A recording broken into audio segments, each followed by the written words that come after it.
Alright guys, quick gut reaction. Just came out of Anora. Was not the movie I was expecting it to be. I thought it was going to be some kind of weird drug dealer action movie, romance gone wrong, and it starts off very fun, very crazy. Mickey Madison, excellent. Very good direction from Sean Baker. I hope I'm getting that name right. The camera really knows what it's doing. The story moves. I'd say, yeah, the beginning of the movie is everything I expected. Lots of partying, fun, a little bit more development on the love story than I was expecting. And then the story takes a turn, and I did not expect it to go that way. The story goes a really fun direction. It's more like a genuine comedy, a situational comedy. But yeah, I love the whole cast and crew. This is a good one. This is a good one. That's as spoiler free as I can get. Young Anora is a stripper who gets married to a young Russian who's clearly got well-connected parents. He's very wealthy. And after getting married, the family of this young Russian lad who she marries does not want this to happen. They do not want this marriage to go through, so they do whatever they have to make it not happen. And that's all I'm going to tell you. And it's not exactly what you think. And I think that's part of the fun of the movies. You're used to these movies going in a certain direction. It does not go in that direction. I liken it to a very naughty version of The Apartment, which was at its time, if you've known The Apartment with Jack Lemmon, that was a pretty naughty movie too for the time. More suggestive than anything else. And this movie skips the suggestion and just shows you what's going on. So anyway, great time with the movies. Go check it out.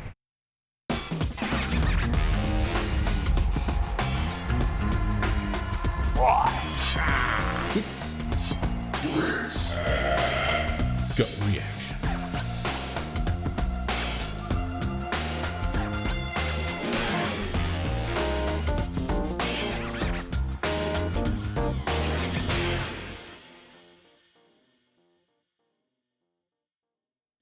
Hello hunters, welcome back to TheSalawag's gut reaction, where I watch things and react from the gut.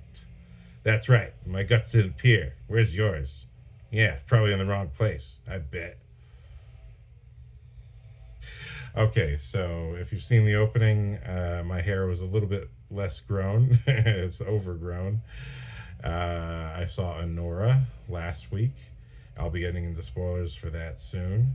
But right now, let me tell you about what I just saw this week. I am fresh off of seeing Companion in theaters. It came out last week at the time of this recording. $5 Tuesday. That's the day I go in to see movies because I'm broke. I went to see it with my friend, the Amazing Z. We both had a really good time. For those of you who have not seen the trailers, or if you've seen the trailer but you're just wondering, hey, so what am I in for here? It looks kind of torturous. It looks like a female robot being messed about for no good reason, and yep, there's plenty of that. It's a really good movie, actually. For those of you who've seen The Boys, Jack Quaid plays the main dude. And Sophie Thatcher, for those of you who've seen Heretic, you'll be recognizing her. Sophie Thatcher is our main lady, our main character for this movie. She's the companion, and she's great. You know, she was great in Heretic, and I really regret that for that review I knew her name but couldn't remember it. I didn't write it down. Usually I write things down on a post-it for that exact reason. I have a terrible memory. But I have to say, what I liked about her in Heretic is her main feature as this character. In Heretic, she plays a missionary trying to convert people, or at least bring them around to whatever religion she's a part of. Played alongside Chloe East. Both of them were fantastic. But I thought she was going to be the main, spoiler alerts for Heretic, I thought she was going to be the main girl of that movie. Ended up being Chloe East, who went through the brunt of the drama of that movie. but I knew Sophie Thatcher, she had something, hence me thinking she was going to be the main girl. Um, she has that kind of thing that I liked about Michelle Pfeiffer, where, yes, she's very beautiful to look at and all that good stuff, but, in terms of her character, the character that you feel when you look at her, she does look like someone who has like this inner strength, like she has a pillar of strength within her, although she may appear to be dainty or whatever you want to think about her when you see her. And I like that kind of a thing, that quality that she has. And so that is entirely what she has as the companion bot of this movie. So essentially, just so you get the gist of it, she is a robot, doesn't know she's a robot. She's programmed to think she's madly in love with Jack Quaid. And unfortunately, she finds herself the subject of misuse. I don't want to spoil it because you should watch the movie and just get all the events as they happen. I think that's the best way to watch the movie and think for yourself. But just in terms of enjoying the movie, as she figures out she's a robot, as she figures out how she's being misused and how she desires autonomy. I think it's really exciting how it's all done. It has this kind of reverse Terminator kind of storyline where she's not a Terminator. She's not built to kill. She's built to please and built to emotionally soothe people. But, she's also built to think she's a person and have all these feelings. So it's the flipped story where a robot discovers they're a robot, and it's kind of the human who's the bad character. Jack Quaid is, he has a lot of layers. What I like about him, he got me right away with the first episode of The Boys. I did not stick with that show, although I love superheroes and stuff. I do have my limit when it comes to superhero television. For me, superhero television tends to get really redundant, and the budget is obviously so limited that you can't, when you set up someone who has Superman strength, for some reason they can never actually use it because they don't have the money for it. And it just drives me nuts. I get tired of the workarounds for how they can't actually afford to do superhero things. It's just kind of like, if it's not character based, I'm not into it. If you just have these kind of weird workarounds, it annoys me. But nonetheless, the cast is fantastic. So if you haven't seen The Boys, Jack Quaid for sure is great in it. And it's just that first episode. The first episode of The Boys starts off with him talking to his girlfriend, and she explodes in front of him because the Flash-like character is going too fast and just pulverizes her. And so it's such a intense, amazing opening to what I say is two very great seasons and a pretty good third season. I just couldn't keep up after that. But nonetheless, like he was great. So I knew he was great. I knew that I was gonna get the goods from him, and I knew Sophie Thatcher would be good. But it's the movie. Like, is the movie gonna be good? This movie about a robot who finds out she's a robot. It's not exactly AI, but it's a fun twist on the Terminator movie, is what I would say. If it turned out the Terminator was a sympathetic robot and the human was not the sympathetic person, even if what I like is that as non-sympathetic as Jack Quaid is during parts of this movie, he's still kind of a relatable character. I think they did a good job of towing that line so that all the way up to the end of the movie, you still kind of think, could there be some humanity in this guy? You reach the end and you'll make your own decision. But I really, it's a fun ride. I think that's what I would describe this movie as. It's not really a horror movie exactly, more of a thriller. There is death, there is murder, but it's not like Invisible Man, where you're kind of both surprised and then dumbfounded by how cool it is. It's more of a straightforward survival story, but with the twist of it being a robot that wants to be a real girl, or at least wants to be free from her situation. So once you kind of get going with that, and everything's in motion so smoothly, it's just a good movie. It's just a good time, you know.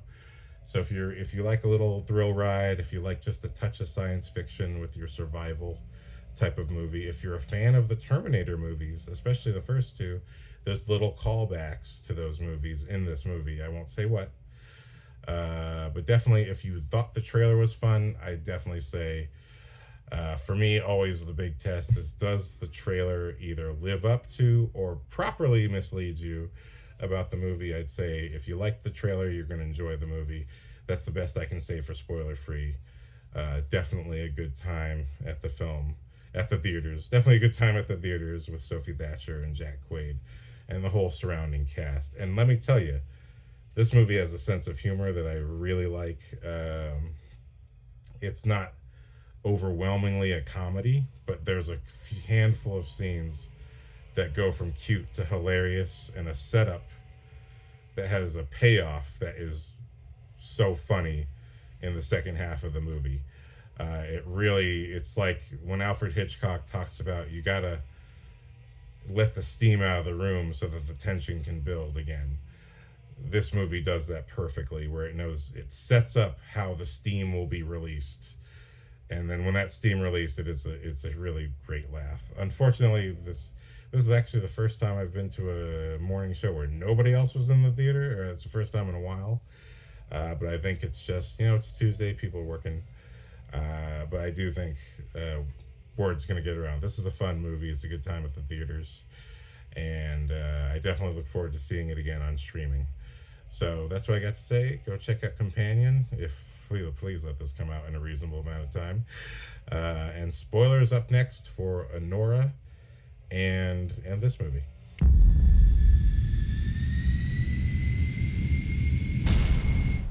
All right, welcome to spoilers. I'm just gonna get to Companion first because it's fresh on my mind. I got it in my head.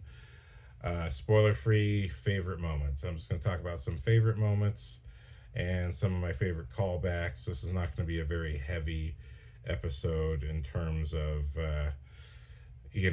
deep analysis. I don't think either Anora or Companion, I don't have enough to say about them. I didn't read into that much of it. Not that there isn't stuff to read into. It's just I didn't pick it up, so I'm not gonna pretend that I did. But for what I liked, I'll tell you some of my favorite scenes. If you've seen the movie, please let me know in the comments. Are these your favorite scenes too? Did you and also, not only are these, what are your favorite scenes? Please let me know. Always the comment section here is open to discussion. I don't like no trolling, no big negative talk. You know what I mean? Just keep it respectful. You can disagree with me, but please just keep it respectful. That's all I ask. Any more than that, delete. All right, so thank you very much for joining me. Here's my favorite scenes and my favorite callbacks. I gotta say, so my favorite, I gotta say, top notch. Okay, I wasn't expecting the gay relationship to also have a robot. I thought, we've seen this before. You've seen the gay relationship be a larger man and the thinner man, and even in real life it happens all the time. It's not really that bizarre. So I was a little bit surprised that the thinner guy in that relationship, I forgot the character's name, turned out to be a robot. But also I thought that's fun. But most importantly, the setup of how these people have their life link or their romance link or their love link. We have the initial opening scene being the dream of meeting Jack Quaid at the restaurant, at the grocery store, and then we see the other robot's love link is being at a costume Halloween party, and he's Dracula, and he steps on the tail of a dino, and it ends up being the more thicker guy, Eli, who I really liked. I felt like I recognized both of them, but Eli in particular, that the actor who plays that character, I was like, you are familiar in my brain. I feel like I know you from somewhere, and my brain is not accessing it right now. But they were both great. But that scene, at first, it's like the joke is that we know it's a program memory, and we think that this is just paying off the grocery thing. So it's kind of a semi mislead. The joke is itself. We see them dancing, which is funny. It's already funny seeing them dance together in a very cheesy way, and it's like, this is so cartoony. Of course, it has to be his program fantasy. Whereas the Sophie Thatcher Jack Quaid meeting at the grocery store is more naturalistic and more sweet, even though there's nobody else at the store. But even subjectively, you could say that's how it felt when they met. It felt like nobody else was there. It was just them, and the whole world was them. That's kind of an artistic notion. But I really liked the dance at the Halloween party, and I thought they were going to go further. I thought they were going to go full. I've never seen Saturday Night Fever or whatever the movie is that Ted references as the meeting in the movie Ted. There's the meeting of Mila Kunis and Marky Mark, and they do the whole '70s dance thing, and she picks him up by the legs and waves them around, and that's hilarious. I was expecting it to go that far because it was so cheesy, but it's fine. They cut it at the goofy dance where everyone's cheering them on. That's fine. But my favorite scene is when because Sophie Thatcher, again, this is spoilers, so if you haven't seen the movie, I'm spoiling this stuff. I'm talking about my favorites, and I'm starting with the favorite. So once, all the killing has begun, and Sophie Thatcher's robot Iris has already killed Sergei and killed Eli right in front of his robot partner. There's the scene where Jack decides to take over the robot partner of Eli, who's in mourning over his robo owner lover. He decides to take over him, and the love link connects, and it's the same flashback, except now it's Jack Quaid, and they play it with almost the same earnestness. It doesn't come off exactly as meaningful as the first flashback, but then they do the dance as well. I didn't think, you don't really need to show the dance because we get the joke, and then they do the dance, and it's even funnier. Somehow, when they do it again, it's funnier. And this is what I appreciate. I've seen Jack Quaid on Red Letter Media. I just saw him on a clip on Kind of Funny. I didn't even realize he's a fan of that too, which is like, cool, man, holy shit. I'm not used to actors being on podcasts. It seems to be kind of an odd thing, either for them or something. I don't know what it is. I'm not used to seeing actors be on podcasts with people who are not fellow filmmakers. Or at least filmmakers of their tier.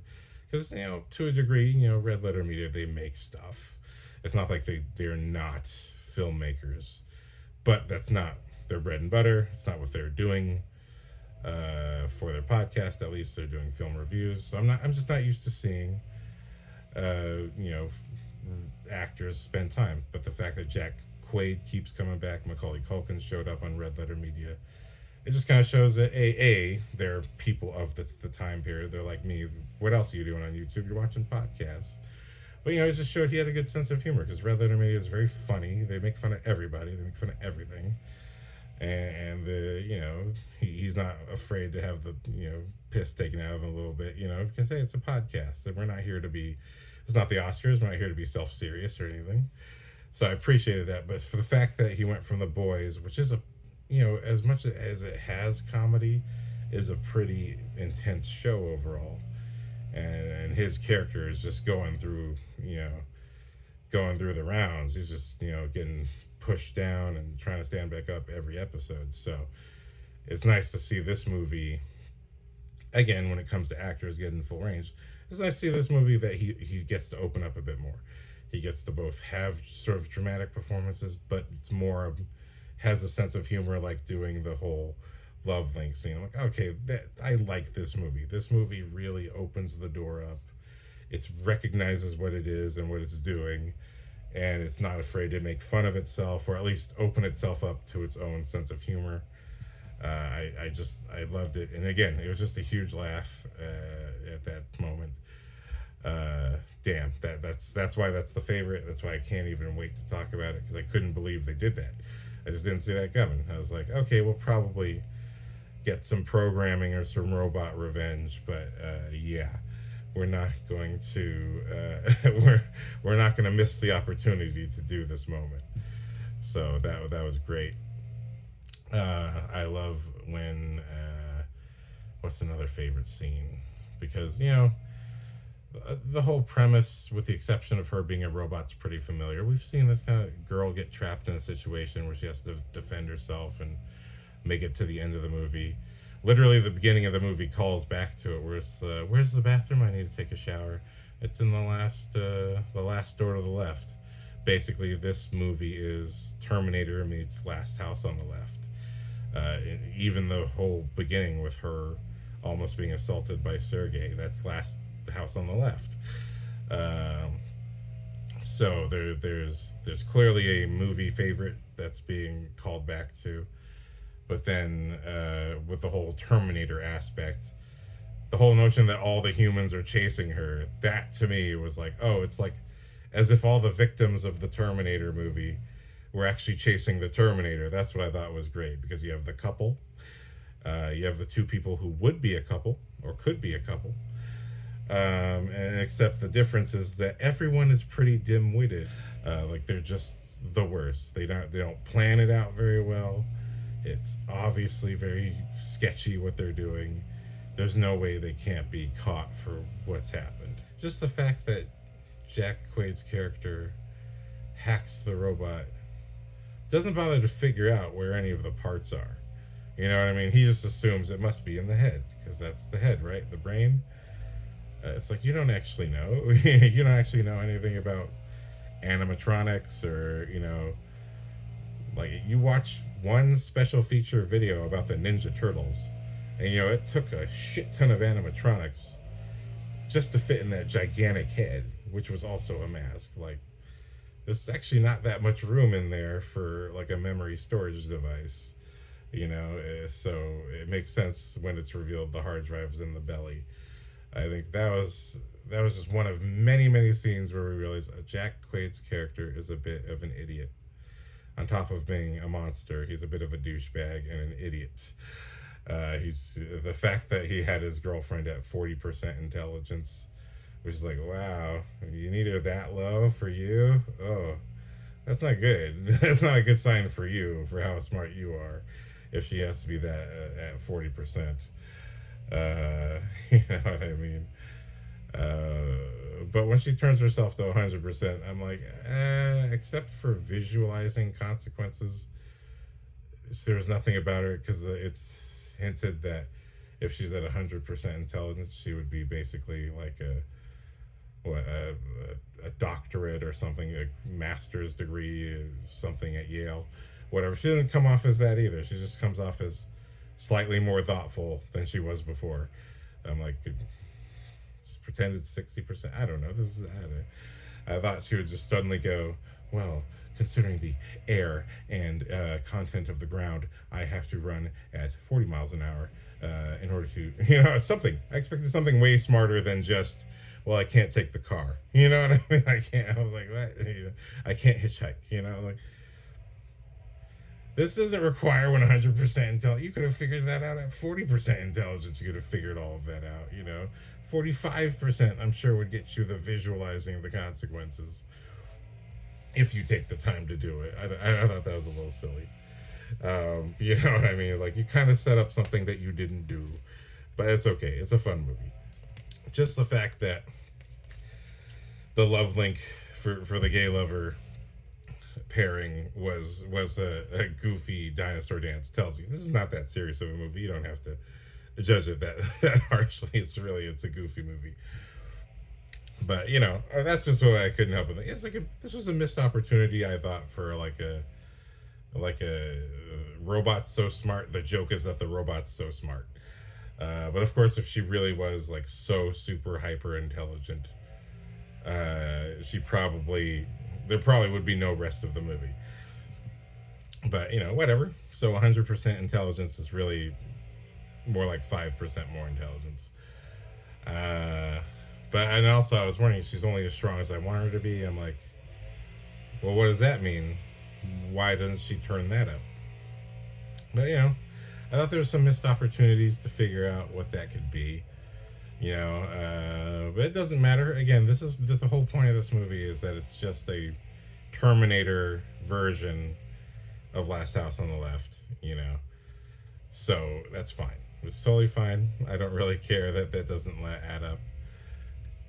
But man, this movie was so much fun. Oh, and this is a small thing, but I really like how when he does show the flashback of renting her from the company, and they bring her in this giant box into his room, into his apartment, and he says, read through the user agreement, and he just skims it like we all do. It's kind of the exact. Well, what's funny is when he learns at the end when they're picking up the robot after he thinks his plan has worked, and that when they reveal that her hard drive's in her stomach, and they say, "Oh yeah, she records everything. It's just video and audio, just for your user experience, and we'll scrub through to see if there's anything wrong." And he goes, "You do that?"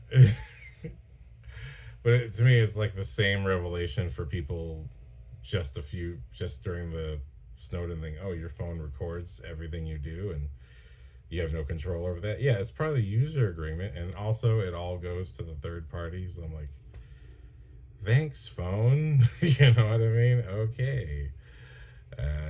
Damn. But again, it's like, if you know that about the phone, why wouldn't you assume that about the robot? And to me, it's just one more thing. It's like, dude, RoboCop, man. Have you not seen RoboCop? Fucking RoboCop records everything. It's in RoboCop. Why would that not be a feature of your robot? You know what I mean? Like, this character is so dumb. You know what I mean? Yeah, the Jack Quaid character is such a dimwit, and he doesn't really think of anything. He just reacts emotionally to everything, and things keep not working out for him. This is dark, but one of my other favorite scenes, it's in the trailer, is the scene where she is forced to burn her own hand. That was really dark, but I think I liked it because it just showed the level of lack of humanity that Jack's character actually had. What I think is interesting, the trailer paints him to be a little bit more sinister than he is, although he is sinister. But to me, the fun part is realizing what a doofus he really is this entire time. Whether it's the hard drive or realizing that she video and audio records everything.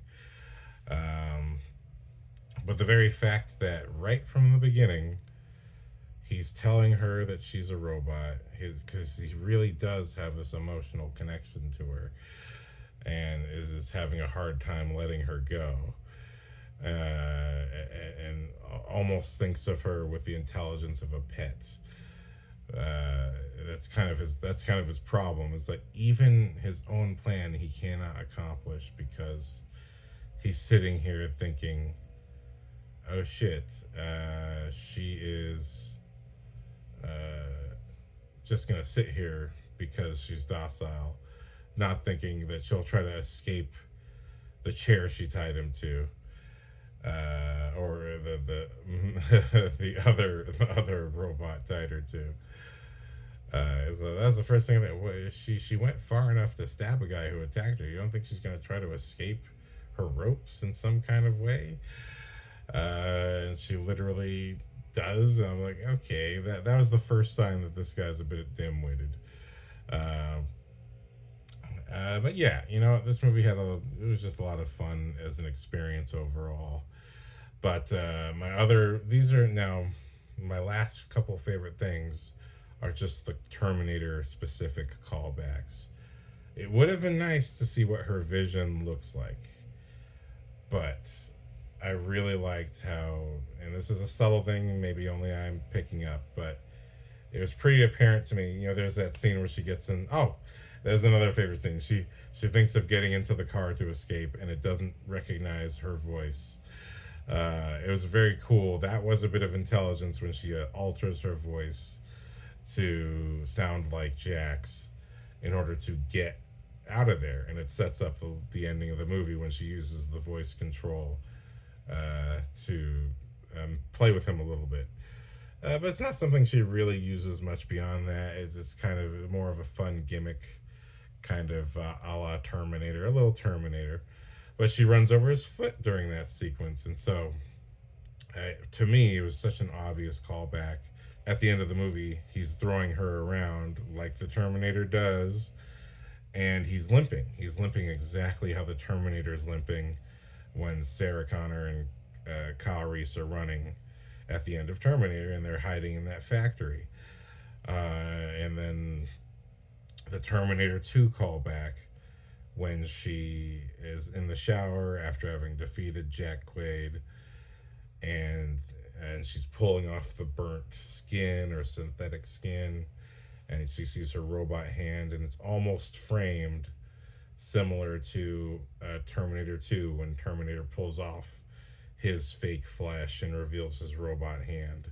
It's the same hand, and it's similar framing, the checking out the robot hand. So I like those little callbacks. To me, that was meaningful, just because I loved Terminator 2 is literally my favorite movie, alongside Jurassic Park. I really think of them as equals.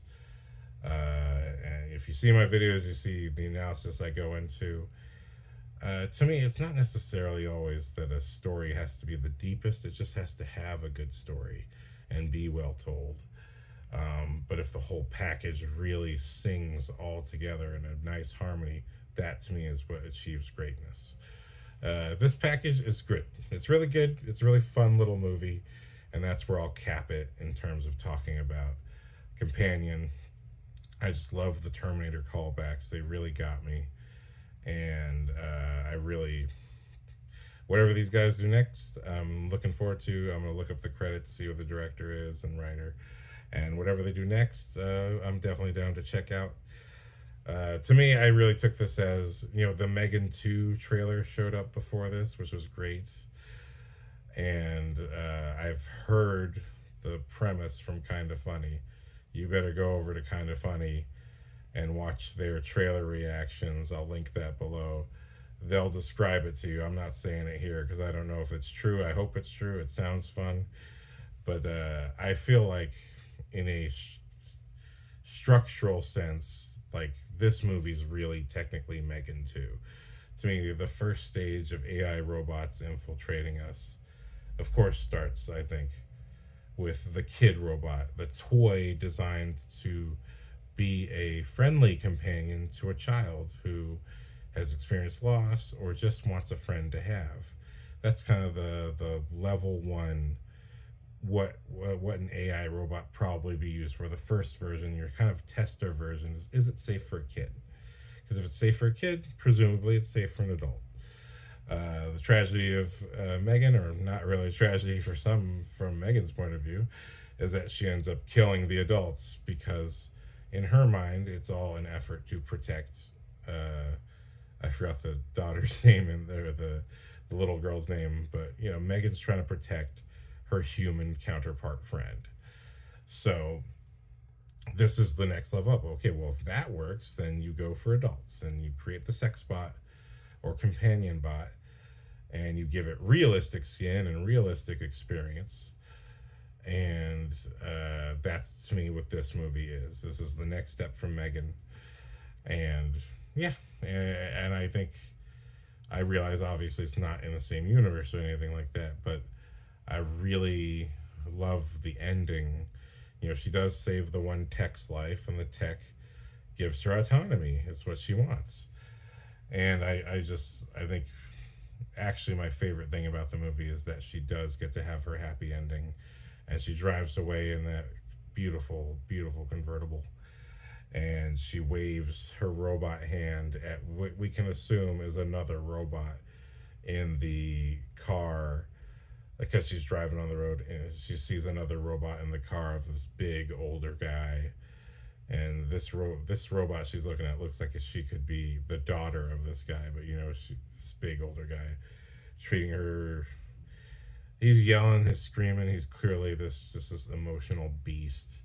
It's kind of in one image, it's telling us the entire relationship, and the robot looks like it's fine, but it kind of seems like it's not okay.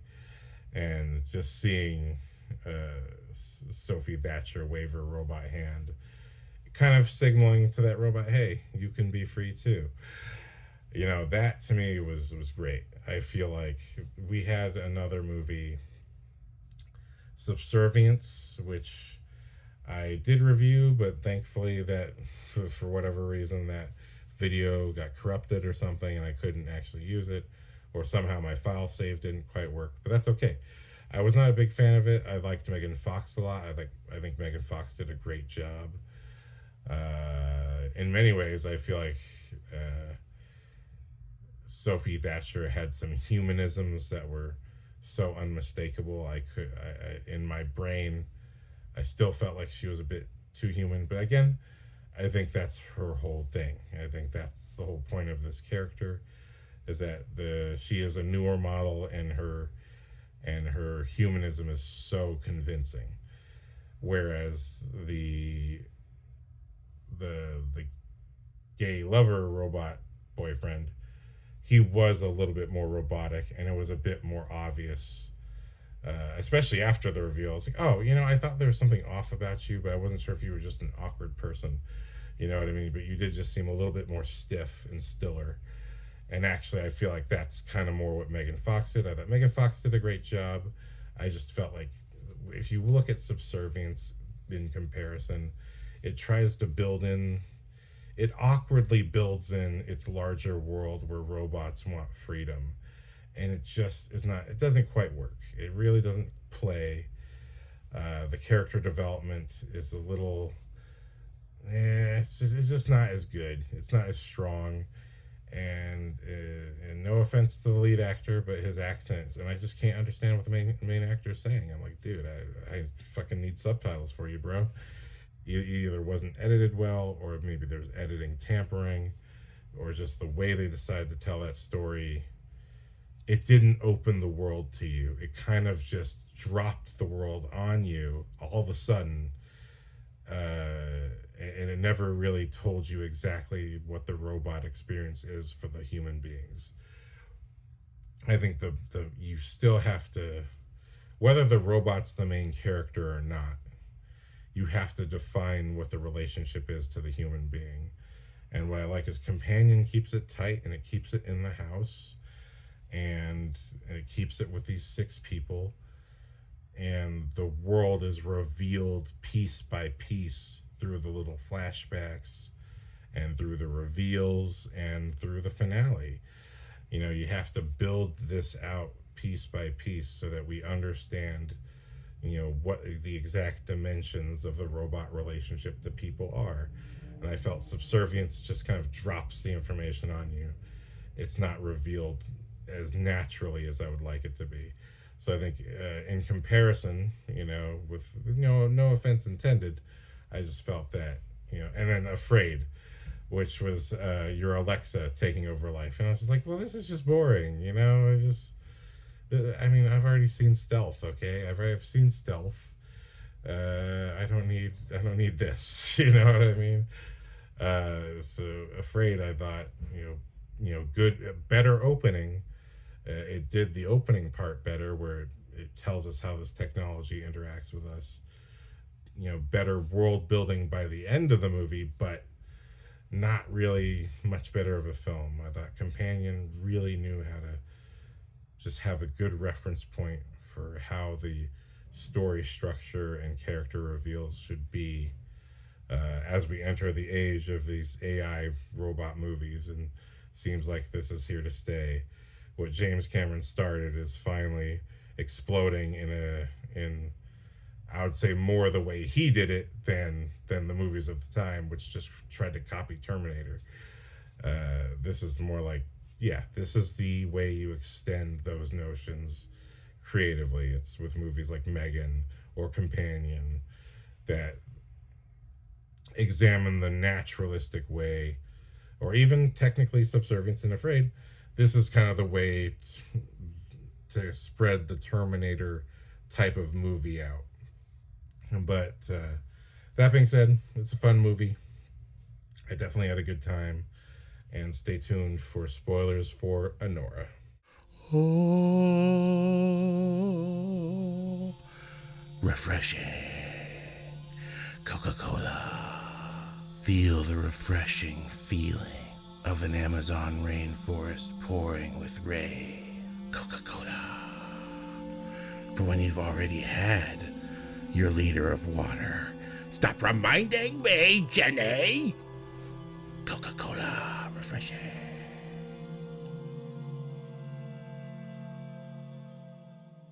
These ads is whack, man. Okay, Anora. I can't remember exactly what I said in my initial reaction at the front of this video. That was right out of the theater. It's been about a week, but I do have some thoughts on the film. So this movie, I'm going to be a little bit more analytical than I was for Companion. I do think Companion was just straight fun. I don't think we have to get that deep into that. But when in the case of Anora, not that I have so much more analysis, but just a little bit more, I really like this movie. I think the beginning is such a staple I'm a director type of beginning, where it's just one shot where we're passing by all these strippers giving lap dances. And, I appreciate the scene. Especially when we get to Anora. I mean, that Mickey Madsen, wow, wow. But also, wow, you know what I mean? She really very thoroughly plays this very crazy character. And, I like the 9 to 5 aspect of the portrayal of these strippers, where it's not glorifying them or it's not putting them down. It's just there's people working to make money like everybody else, and their world is a bit more crazy and it's a bit more perverse. But they themselves, as far as their perspective goes, this is just how I'm making my money and paying my bills, and that's it. I'm not trying to be seen as a star. I'm just doing what I got to do to pay my bills, and I like that straightforward aspect. And I've never been to a strip club. It's just never been a thing I was interested in, but or maybe interested in, but definitely couldn't afford. But at the same time, I don't know why. When I grew up, I was taught the Disney way, so I thought, oh, this is not what women want. You know what I mean? But definitely seeing some of the stories talked about, which I'm sure are true in Anora, very much like the second scene is the girls swapping stories, and one of them talks about how one of their recurring clients is a man who says that she looks like his daughter, and always wants the dirtiest dance from him. And it's like, wow, you know what I mean? It's just like the perversion they deal with on a daily basis. And then when we get to Anora meeting, I forget the character's name. He sucks. Vanya. Yeah. When Anora meets Vanya, there's an attraction, and she does offer herself up for after hours performances, and that ends up leading to a longer gig, and he just keeps dumping money on her. And then one night, wasted, they get married, as the trailer goes, in Vegas. And the thing I like about the movie is it's so smart what it sets up. It sets up once the proposal happens or whatever, Anora is talking to one of her girlfriends at what's called headquarters. I love that it's called headquarters. But one of her coworkers And they're like, it's like Cinderella. That's right, it's like Cinderella. And in Cinderella, it does end with her marrying the prince and going off. But the most important part of that story is that before that happens, Cinderella has a magical experience, but it's all temporary. It's just magic. It's temporary, and it goes away. Hence the glass slipper and all that. But what's beautiful about this movie is, if anything, it's a sort of a double flip on the whole Cinderella story, where first the magic does end after they get married. You know what I mean? And so rather than the magic ending before the marriage, it ends after the marriage. And instead of Cinderella, her, Anora, disappearing and needing to be found, it's Vanya who runs away because his rich parents are coming to get him because he's misbehaving and he needs to start working and earning his life. And that, I thought, was... I just did not expect it. I expected the first 30 minutes of this movie. I was hoping that the trailer wasn't showing us exactly what happens. I was really hoping that, the trailer sets up that there's some darkness and some trouble. But it turns out to be not exactly that. I appreciate that this movie, one of the main antagonists is a priest. So he doesn't want anything violent to happen, period. He is a devout priest who's becoming a godfather and all this stuff. But he knows he does work for the parents of this guy, and he knows he has to do what they say. And so these Russians, again, this theme of Russians trying to control women, when Vanya runs away, when they come to confront him and tell him his parents are coming, they try to restrain Anora, and she beats them up. And you kind of realize it's not that these guys aren't capable of being tough. It's that they're just not the kind of guy that would rough up a woman. And not only that, this is not probably their normal work. They probably usually just deal with, at the very least, more subservient women who just do what they say and then leave. And probably most of the time just deal with Vanya and his more rough around friends when they're all partying. So they're more used to that, so that's definitely the vibe that comes off. But, I did not expect, but I'm glad that it happened, that they do sort of develop the romance between Anora and Vanya, where we do get a good amount of time to see their relationship get to the point of getting married instantly. Even though it's such a fake, fun relationship, you can see why to them in the moment it sounds like a good idea. So you can just sort of be along for the ride for that. But the minutes, and you can tell that he's a child because he's playing video games the entire time.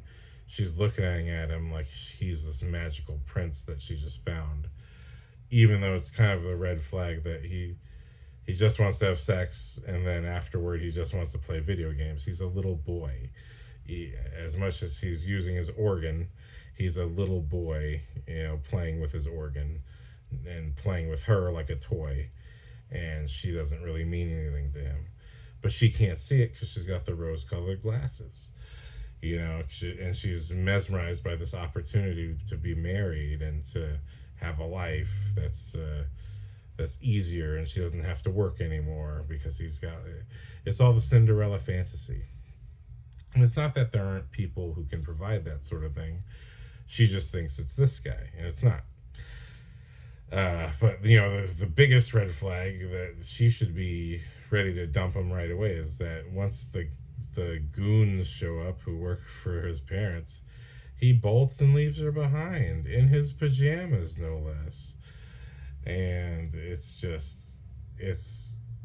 that scene by itself was terrible, and I immediately felt terrible for Anora. I'm like, okay, I expected this guy to suck, but I didn't expect him to fucking suck that much. That's terrible. That's cowardice on another level, that he just bolts and books away without even worrying about her. And it's just like, man, this guy's not for you. But then with the other twist of this movie, now the twist is that the prince has run away and they need to find the prince. And so, as opposed to looking for the glass slipper, they're looking for whatever place he may be drinking at. You know what I mean? So it's I. But we get this whole 20-minute sequence in the house still, where the goons are trying to restrain Anora to keep her from running away, and she beats them up, which is just a fantastic sequence. It's just a fantastic, fun sequence. I thought the as crazy as the movie would get would be the stripper scenes, and then it might maybe a little bit dark, but that's it. And instead, the best scene is Anora kicking two men's ass while tied up. You know what I mean? And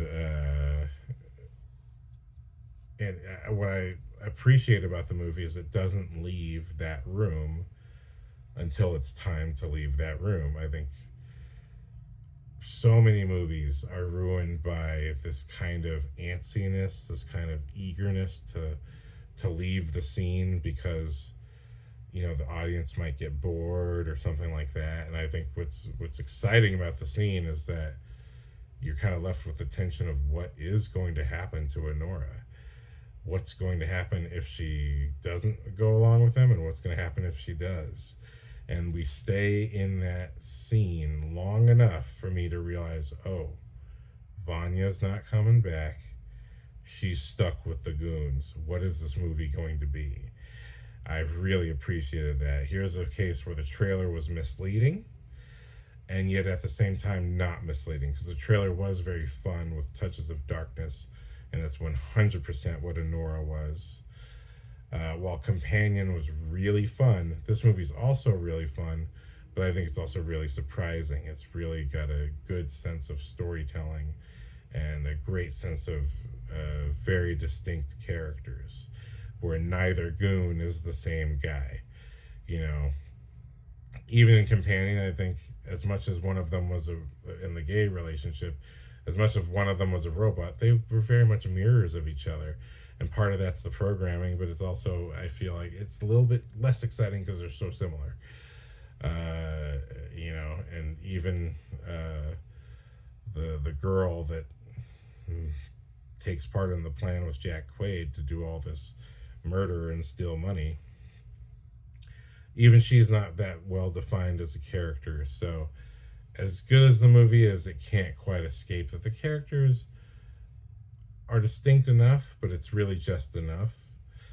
It's more about the overall structure of the movie and its kind of callback nature and keeping it light. Whereas Anora, it has some depth to it that we spend a little bit more time with the characters, know and figure out exactly what they're like.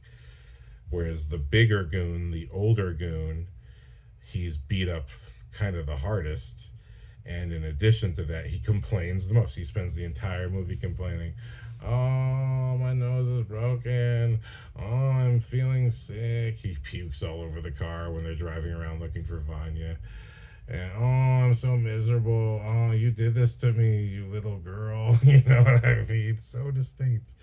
And on the other side, the younger guy, Igor, who spends most of his time near Anora to make sure she doesn't get away, he's clearly tougher and shows himself when times need a tough guy. He's smashing up a store in order to get Vanya's friends to call him, and which doesn't work. But what I think is interesting about the movie, and I know this might seem like a strange callback, what I got from the movie was, when we have this whole opening 30 minutes that seems like this is going to be one movie about two lovers who try to stay together, and the movie is actually not that at the 35-minute mark or 45-minute mark, where it just changes and it becomes about, oh, Anora is now technically kidnapped and being forced to get a divorce, and the husband's missing, and it's a very different movie.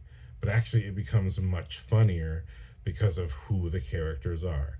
The big complaining and the oldest one, the priest, who is just constantly worried and complaining the parents are gonna kill me because all this stuff happened. How could you let them go to Vegas? You know what I mean? He's terrified for his life as well. But you got the one groaning one, you got the one complainer who's worried about what's going to happen to him, and then you got Igor, the strong, quiet one. But we have this whole second half. It's really about Anora with the parents' goons looking for Vanya, the princess looking for the prince, and at the same time we kind of have this subtle. It's not exactly a love story, but you see that Igor has sort of develops feelings for Anora. He sees how beautiful she is, and he worries about her when it gets cold. He gives her a scarf. When she falls asleep on the plane, he puts a blanket over her. He does all these tender little things that says that he's attracted to her and is concerned for her. But also just shows his character that, yes, he did technically kidnap her, but he was never intended to be in that situation. And, he feels something for her. But again, it is technically kidnapping. Still a wrong thing to do. But nonetheless, this reminded me so much of the movie The Apartment. The Apartment, I found, has a similar structure, where it begins with Jack Lemmon giving up his apartment to his managers. He works at an insurance firm. He's giving up his apartment every night to managers so that they can frolic and have fun and cheat on their wives without having to go to a hotel. Because in the 60s in America, I guess in New York at least, or it wasn't uncommon for police to go running around hotels, knocking on doors, making sure married men weren't cheating on their wives. Which on the one hand you could say is an invasion of privacy, and why should you do that? This is not technically a crime. But at the same time, it just kind of shows that there's a different sense of how morality is carried out in that time period. So hence the apartment being so necessary.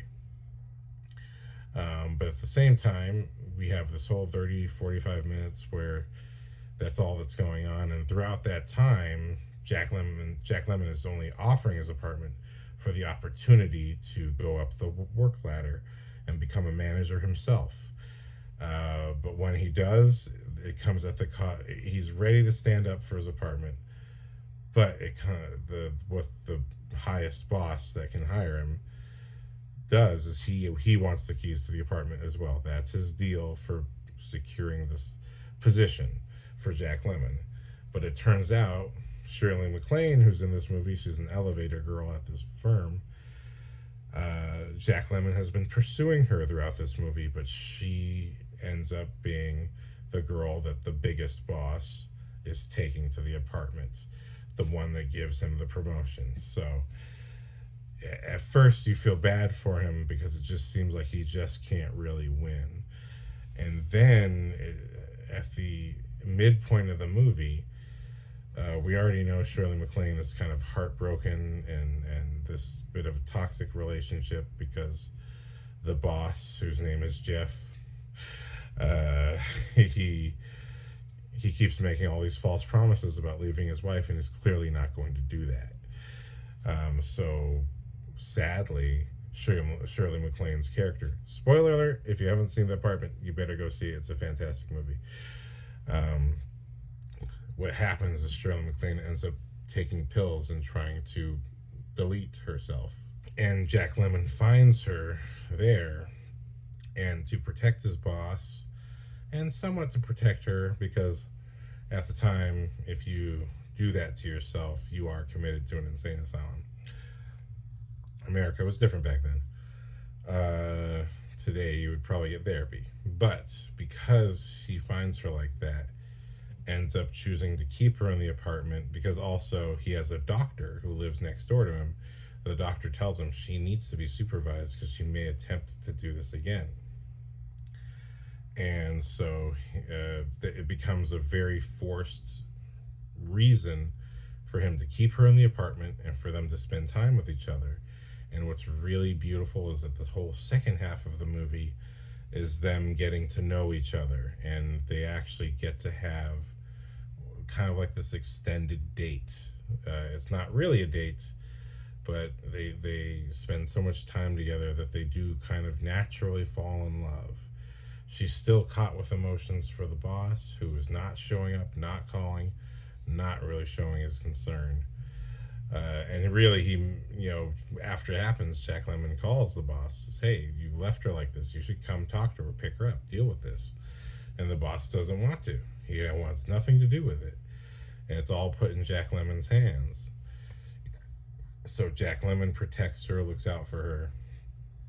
And even her stepbrother shows up because he figures out what's going on, and shows up and hits Jack Lemmon in the face, thinking that he's the player that hurt her feelings, which is a ruse he's been putting up this whole time to, again, hide his bosses, but also hide from his neighbors what he's really doing.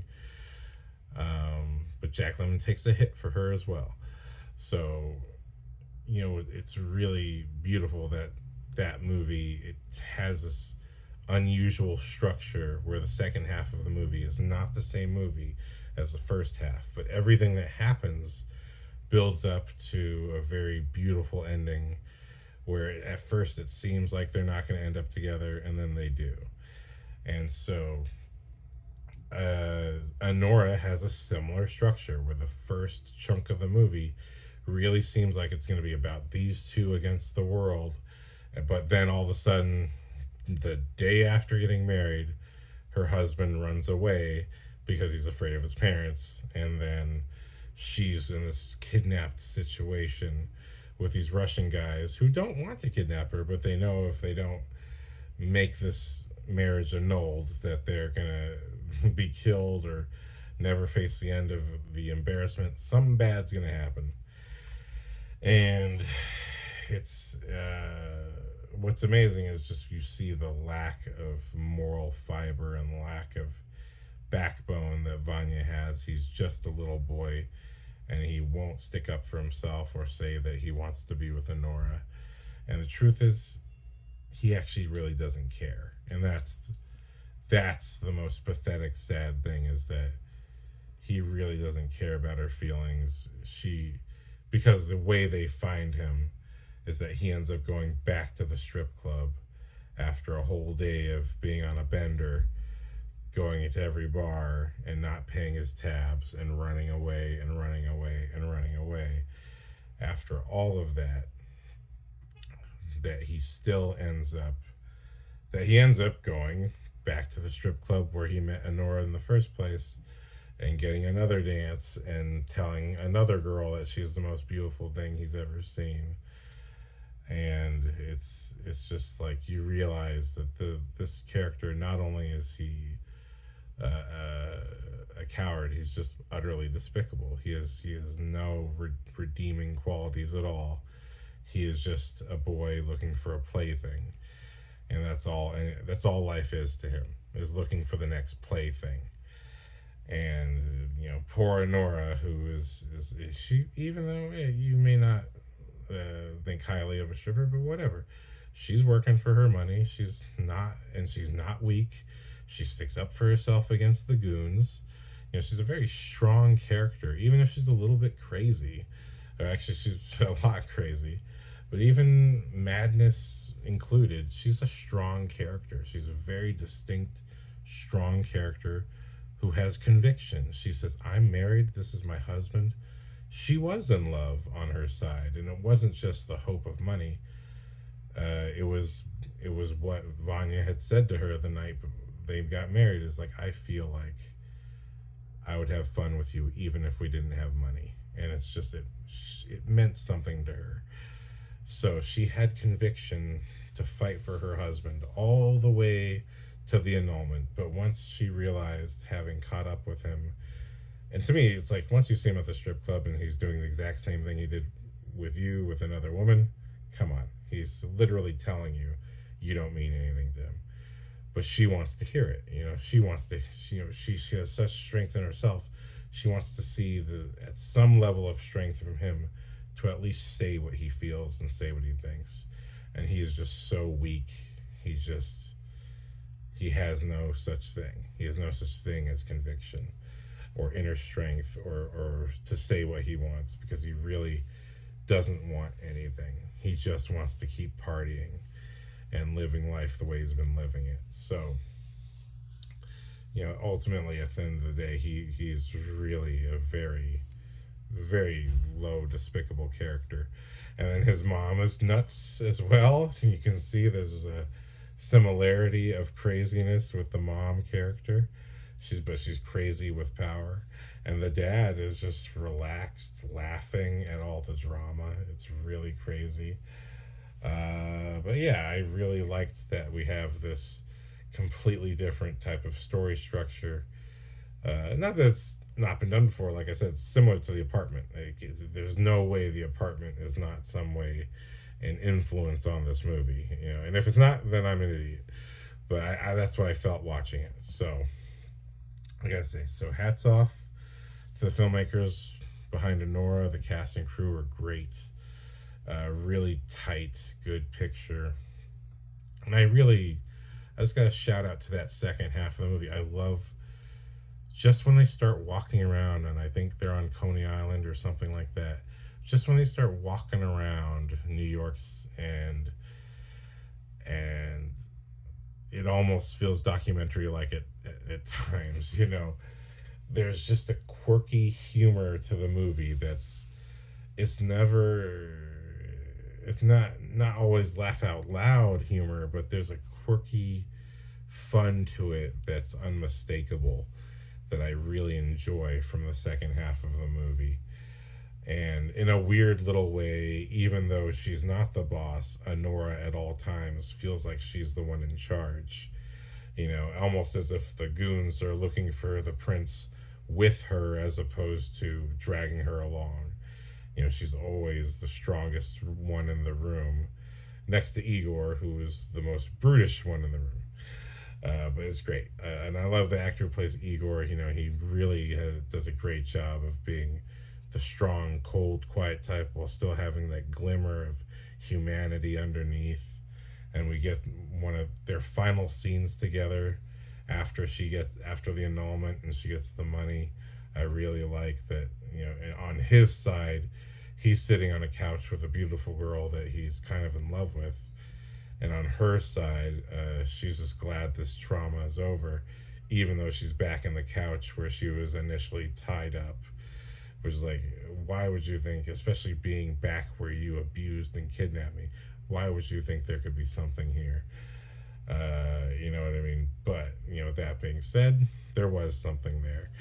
And not that it makes entire sense, but people don't always make sense. Life doesn't always make sense. And that's what I appreciate about this movie, is it kind of has an honesty about life and honesty about where people come from. And I don't think Vanya even had to be Russian, but I think it just gives a little bit more mystique and mystery to the parents and how powerful they are and what lengths they'll go to. And we just kind of get lucky that they're kind of more political assets with money, as opposed to just being people with money. There's something about them where they have to somewhat carry out an honorable life, otherwise the judgment of their family will be of great consequence to them. So I like that the story has rules, even though they're not explained to us, for why Anora makes it out alive and not with a missing finger or something. It's because these are not gangsters. They're just people with money who have to protect their status, and so they go through what they go through, but they aren't violent bad people.